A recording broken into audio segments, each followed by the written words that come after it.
اللہ میرے بھائیوں کو سلامت رکھے. بس اب کوئی ڈسٹرب نہیں کریں گے پھولوں کے چکر میں. ہاں بسم اللہ الرحمن الرحیم. تو سرکار سیدنا مجدد الف ثانی رحمۃ اللہ علیہ خود ارشاد فرماتے ہیں کہ اللہ رب العزت نے انبیاء اکرام کے بعد جو مرتبہ سب سے افضل و اعلیٰ امامت میں رکھا ہے وہ مرتبہ ہے خطب الارشاد کا. کس کا ہے ذرا بولیے؟ ارے بھائی تک بھول کے نہ کو دیکھو میں انڈیا کا ہی چھوڑ. بولو کس کا ہے؟ ارے ذرا زور سے بولو جی. خطب الارشاد معلوم ہونا جی. اپن لوگ جن کے ساتھ جنت میں رہنا ہے ان کے بارے میں اپنے کو معلوم رہنا. اپنے کو ولی کس کو بولتے نہیں معلوم, ابدال کس کو بولتے نہیں معلوم, اوتاد کس کو بولتے نہیں معلوم, نجبا کون ہے نہیں معلوم, نقبا کون ہے نہیں معلوم. پھر اپنے کو جنت میں جانا ہے نقشبندی صاحب میں کو جانا. ارے اولے تو کو پتہ ہی نہیں معلوم کہاں سے گا. جن کے ساتھ جانا ہے ذرا ان کا بارے میں اپنے کو معلوم رہا تو کل کے دن جا کے دامن پکڑ لے سکتے. سرکار آپ کے بارے میں میرے کو معلوم ہے نہیں, محشر میں کچھ پکڑنا ہے اپنے کو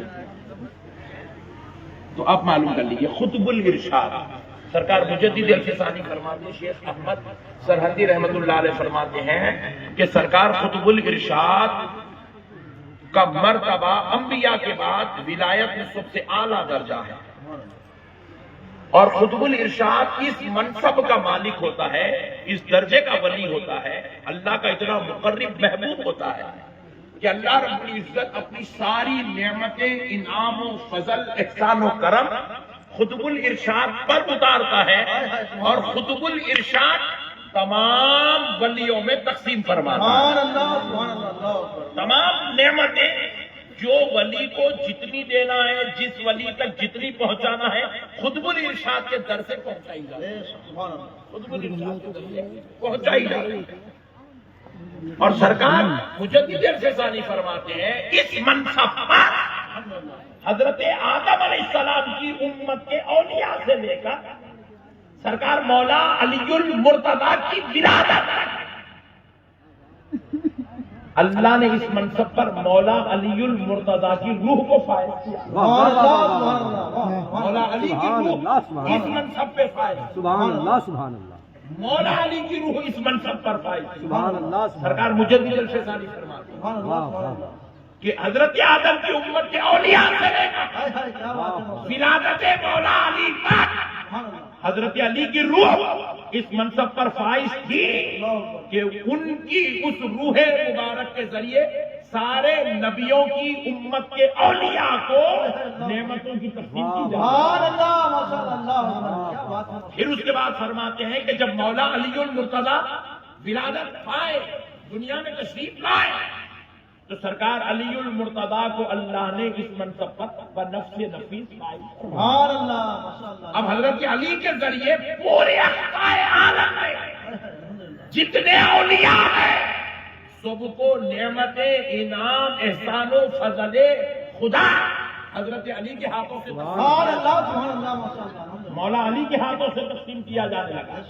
جب مولا علی المرتضیٰ اس دنیا سے پردہ فرمائے تو فرمایا جاتا ہے اس منصب پر اللہ نے مولا امام حسن کو فائز کیا. آپ خطب الارشاد کے منصب پہ فائز ہوئے. جب مولا امام حسن پردہ فرمائے تو فرمایا گیا مولا امام حسین اس منصب پہ فائز ہوئے کہ اب مولا حسین کے ہاتھوں سے ساری کائنات کے ولیوں کو نعمتیں, انعام, احسان ملنے لگا. اور جب مولا امام حسین شہید ہوئے, درجہ شہادت پر فائز ہوئے, تو پھر اللہ نے امام زین العابدین کو اس منصب پہ رکھا. اس طرح یہ تمام سلسلہ چلتا چلتا چلتا چلتا 12 اماموں میں منتقل ہوتا رہا. جب 12 امام اس دنیا سے تشریف لے گئے تو بغداد کی دھرتی پر ایک محبوب خدا پیدا ہوا جس کا نام شیخ عبد القادر جیلانی, محبوب سبحانی, حضور ربانی, پیر ربانی, سرکار سیدنا غوث الورا پیدا ہوئے.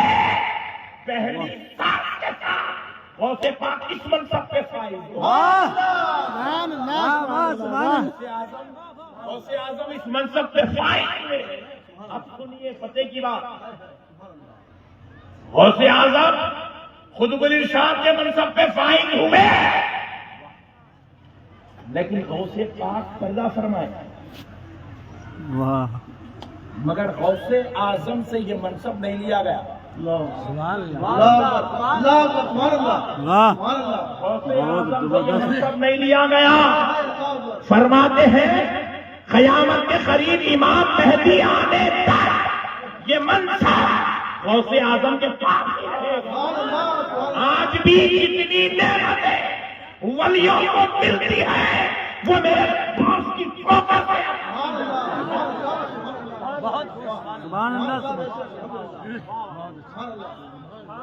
اللہ نے غوث اعظم کو اس منصب پہ رکھا. اور اب ہماری نقش بندیوں کی بات سن لو. یہ سب کے آقا کی بات ہوگی غوث پاک کی. اب نقش بندیوں کے آقا کی بات سن لو.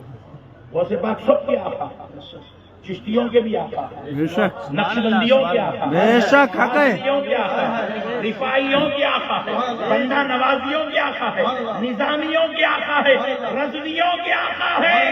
ارے میرے بندہ نواز, میرے غوث اعظم سارے مجددوں کے آقا, سب کے آقا ہیں. مگر اب نقش بندیوں کے آقا سرکار مجدد الفسانی شیخ احمد سرہندی لکھتے ہیں کہ اللہ نے مجھے اس مرتبہ قطب الارشاد میں غوث اعظم کا نائب بنایا.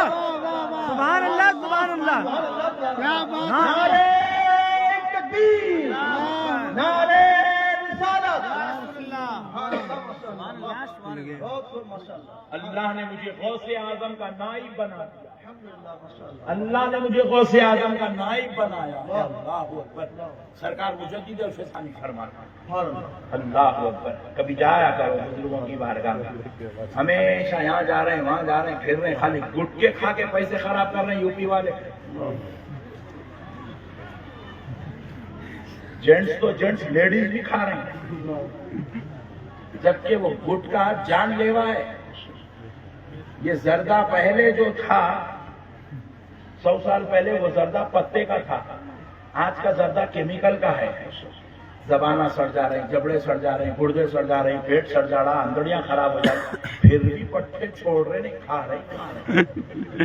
یہ گٹکے کھا کے پیسے خراب مت کرو, یہی پیسہ جمع کر کے ولیوں کی زیارت کرو. پنجاب میں آرام کریں. پنجاب میں سرہند شریف ہے, وہاں غوث پاک کا نائب آرام کر رہا ہے. جاؤ اور وہاں بیٹھو تو تم کو پتا چلے گا فیض گنجینا کسے کہتے ہیں, مرکز فیوز و برکات کسے کہتے ہیں, ولی کا مزار ہو اور ولی کیسے عطا کرتا ہے, یہ سرہند پہنچو تو تم کو پتا چل جائے. جایا کرو میرے بھائی. اللہ رب العزت نے ہمارے بزرگوں کو یہ شان, یہ مقام, یہ منصب, یہ عزت, یہ رتبہ عطا کیا ہے. یہ اللہ کے محبوب ہے, یہ اللہ کے پیارے, اللہ کے لاڈلے چہیتے بندے ہیں. اللہ انہیں چن چن کے رکھتا ہے. یہ چنندہ بندے ہیں, چنندہ. کروڑوں میں, لاکھوں میں اللہ کسی ایک کو چن لیتا ہے. کسی ایک کو چن لیتا ہے تو غوث اعظم بنا دیتا ہے. پھر لاکھوں اربوں کروڑوں میں اللہ کسی ایک کو چن لیتا ہے تو معین الدین چشتی قریب نواز بنا دیتا ہے. اللہ پھر کسی کو چن لیتا ہے تو شیخ احمد سرہندی بنا دیتا ہے, مجدد الفسانی کے منصب پہ بٹھا دیتا ہے.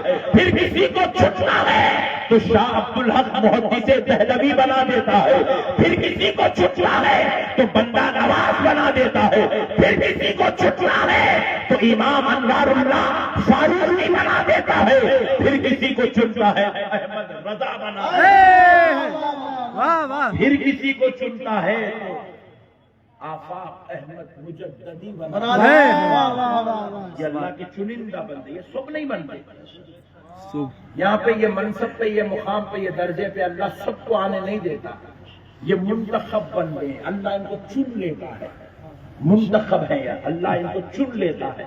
تو ان چنندہ بندوں کی بارگاہوں میں جانا ان کو وسیلہ بنا کر اس کو منا لینا، یہ اس سے بڑا مقدر ہمارے لیے اور کچھ بھی نہیں ہو سکتا، اس سے اچھی بات ہمارے لیے کچھ نہیں ہو سکتی ہے، ورنہ آخرت میں لالے پڑ جائیں گے، اللہ اکبر کبیرہ، نہ ہمارے پاس نماز ہے، نہ تقویٰ ہے، نہ پاکیزگی ہے، نہ عبادت ہے، نہ تہجد ہے، نہ ریاضت ہے، نہ مجاہدہ ہے، نہ تزکیہ ہے، نہ ہمارے پاس بزرگوں کی صحبت ہے، نہ علم ہے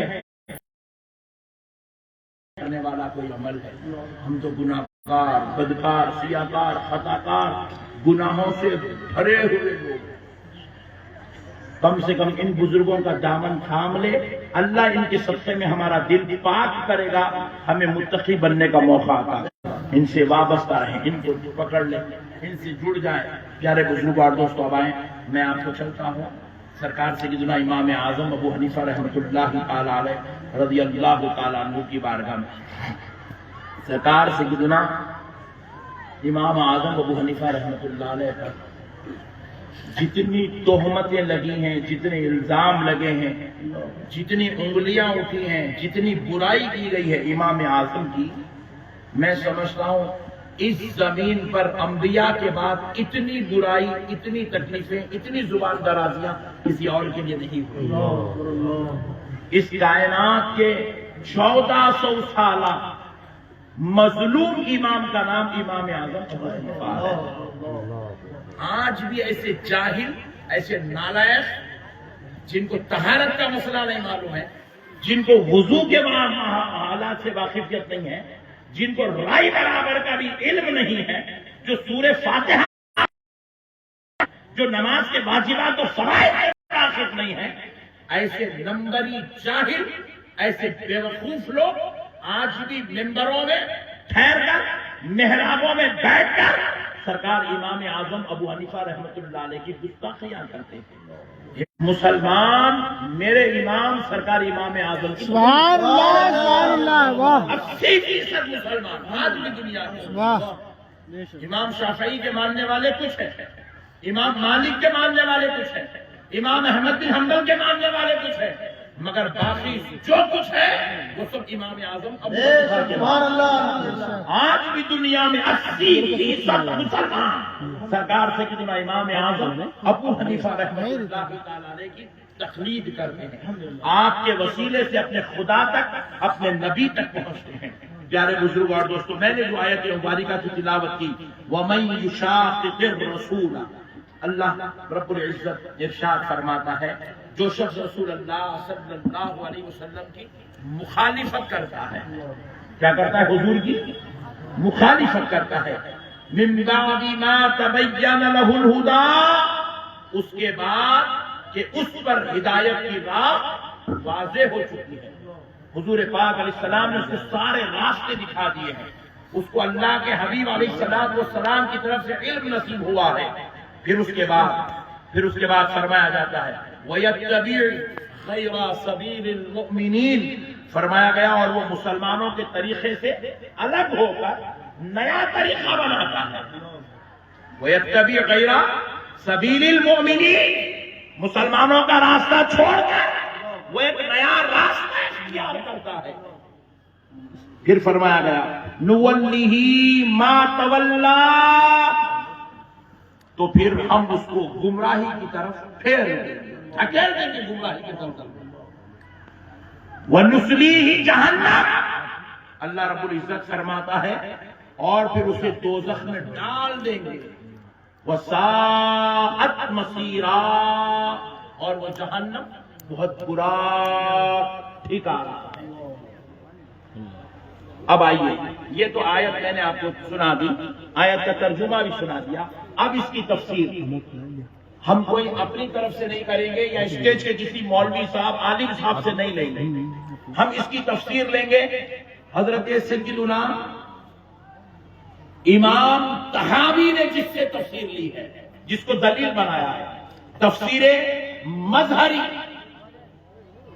اور امام طحاوی نے شرح در مختار میں کتاب الذبح میں لکھا ہوا ہے کہ بعض مفسروں نے کہا فرقہ ناجیہ اہل سنت والجماعت فرقہ ناجیہ نجات والا فرقہ، نجات والا فرقہ فرقہ ناجیہ اہل سنت والجماعت کا 4 مذہبوں پر اجماع ہے.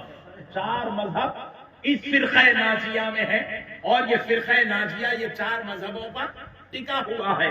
فرمایا پہلا مسلک حنفیہ، دوسرا مسلک شافعیہ، تیسرا مسلک حنبلیہ، چوتھا مسلک مالکیہ.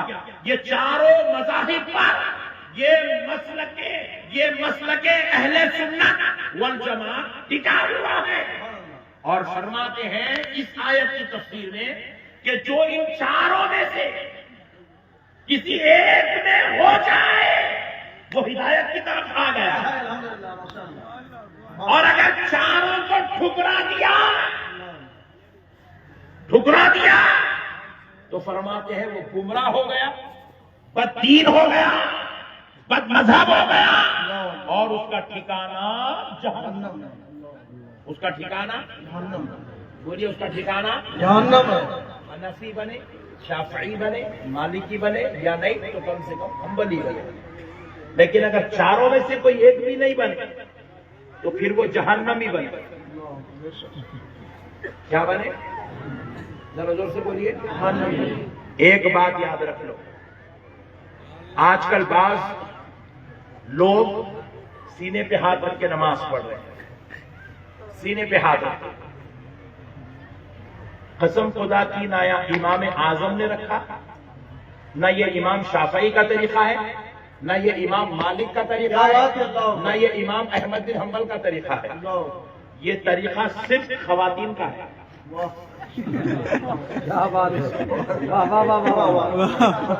یہ مردوں کا طریقہ نہیں ہے. یہ مردوں کا طریقہ زور سے بولے نہیں ہے. یہی تو رب فرما رہا ہے من بعد ما تبین لہ الہدی، ہدایت پہنچنے کے بعد، ان کو راہ نجات دکھانے کے بعد اگر وہ ایمان والوں کا طریقہ چھوڑ دیتے ہیں نولیہ ما تولی ونصلیہ جہنم، اللہ ان کو نکال کر جہنم کی طرف پھینک دے. اب ایک بات سن لیجیے بڑی، کیونکہ علماء بیٹھے ہیں، آپ کی دلچسپی ہے، آپ کو سمجھ میں آئے تو بھی سن لو، نہیں آئے تو بھی سن لو، کل جا کے سمجھ لو، نو پرابلم. سرکار امام بخاری رحمت اللہ علیہ نے ایک حدیث بخاری شریف میں کوٹ کی ہے، ایک حدیث کہ حضور صلی اللہ علیہ وسلم سینے پہ ہاتھ رکھ کے نماز پڑھے تھے. امام بخاری نے یہ حدیث لائی ہے، لیکن آپ یقین مانیے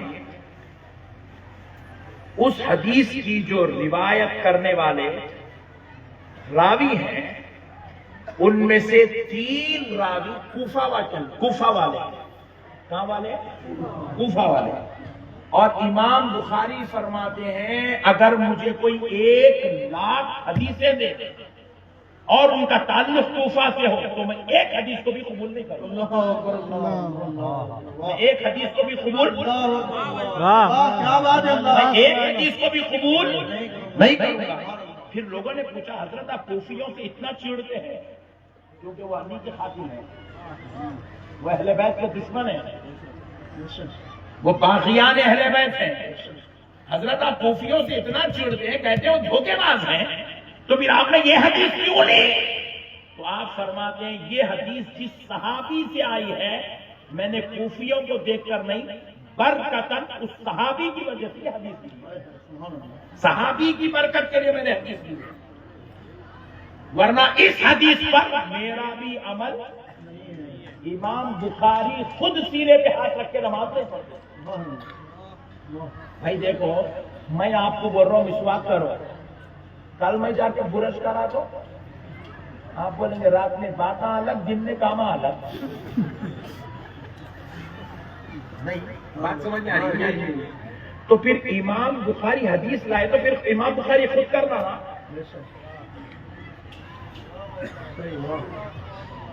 بخاری شریف میں حدیث ہے مگر امام بخاری خود سینے پہ ہاتھ نہیں بنتے تھے.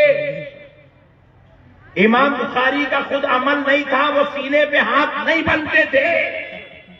تو پھر امام بخاری جب خود نہیں بنتے تو حدیث لائے کیوں؟ جب حدیث موجود ہے تو عمل کیوں نہیں کرتے؟ تو کہا وہ عمل کے لیے حدیث بخاری نے نہیں لایا، برکت کے لیے اس حدیث کو بخاری میں لایا، برکت کے لیے لایا، وہ لائق عمل حدیث نہیں ہے۔ اب ایک اور مسئلہ بھی سن لیجئے، لگے ہاتھوں، تاکہ آپ لوگوں کو، کیونکہ آپ لوگ سعودی جاتے آتے رہتے، یو پی والے بہت ہیں سعودی عرب میں، اس لیے آپ کو سمجھانا پڑ رہا ہے۔ امام بخاری رحمت اللہ تعالی علیہ، ہماری جان امام بخاری کے قربان، کیونکہ آپ امیر المومنین فی الحدیث ہیں، آپ رسول اللہ صلی اللہ علیہ وسلم کا انتخاب ہے، آپ خدا کا انتخاب ہے۔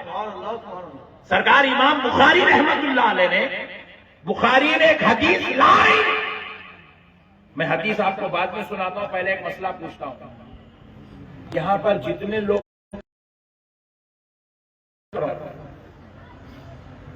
لوگ یہاں پہ بیٹھے ہیں، آپ سے میرا ایک سوال ہے، اس میں کھڑے ہو کے پیشاب کون کون کرتا؟ ہاتھ اٹھاؤ جلدی سے۔ اٹھے پورے شریف لوگ آ گئے۔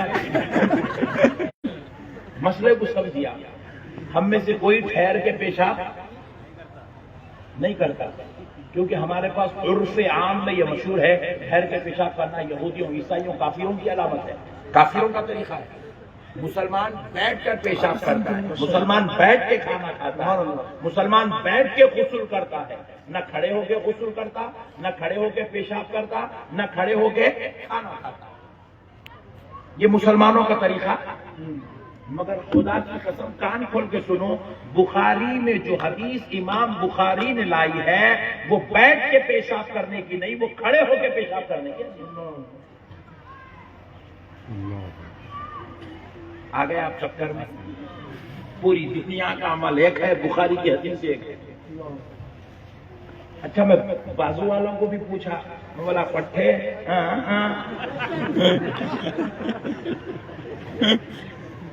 بولے نہیں مولانا بیٹھ کے، پھر تو ہم آپ کو بول رہا رہے بخاری پہ عمل کرو، تو خود کہیں کو نہیں کرتا۔